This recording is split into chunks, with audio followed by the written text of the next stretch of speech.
Произведение, которое в Казани идет редко, но всегда метко выстреливает. Так можно сказать о первой национальной опере Соединенных Штатов Америки «Порги и Бесс».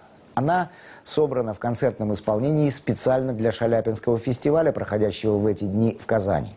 Опера может состояться, как говорится, при любой погоде благодаря голосам. Сегодня в Казань прилетела звездная компания исполнителей из Америки и Европы. Дмитрий Пивоваров вслушивался в музыкальные номера, ставшие мировыми хитами.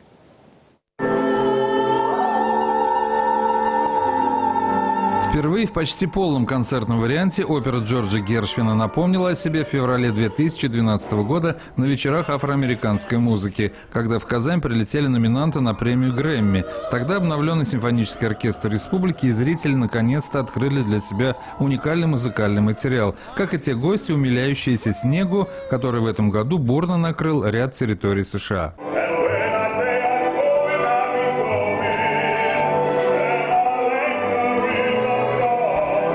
Трехчасовое исполнение истории о бедных обитателях Южного квартала Америки проходит на одном оголенном музыкальными нервами пространстве. Хор, оркестр и солисты встречаются не впервой. Последний раз артисты из США, Великобритании, Германии и России работали на культурном универсиаде. «Порги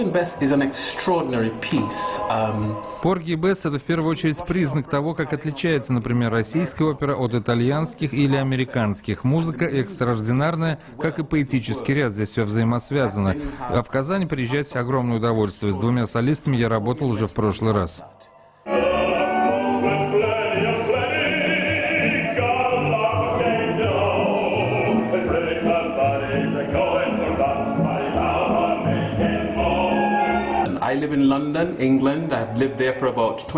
Я живу в Лондоне уже 25 лет и за это время переслушал немало версий «Порги и Бесс». Она идет у нас в Национальном театре и, конечно же, приезжают часто гости.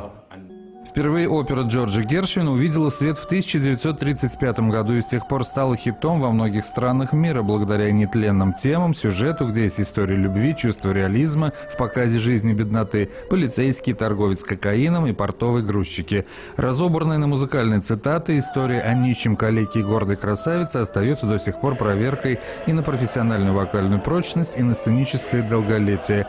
Фестиваль голосов продолжится через 2 дня еще одной постановкой петербургского режиссера Юрия Александрова «Аида». Его премьерный показ «Севильского цирюльника» до сих пор вызывает противоречивую гамму чувств, от полного восторга до недоуменного пожатия плечами. В конце концов, спектр разных по уровню мнений гораздо ценнее равнодушного молчания. Дмитрий Пивоваров, Владимир Ладушкин, телеканал «Эфир».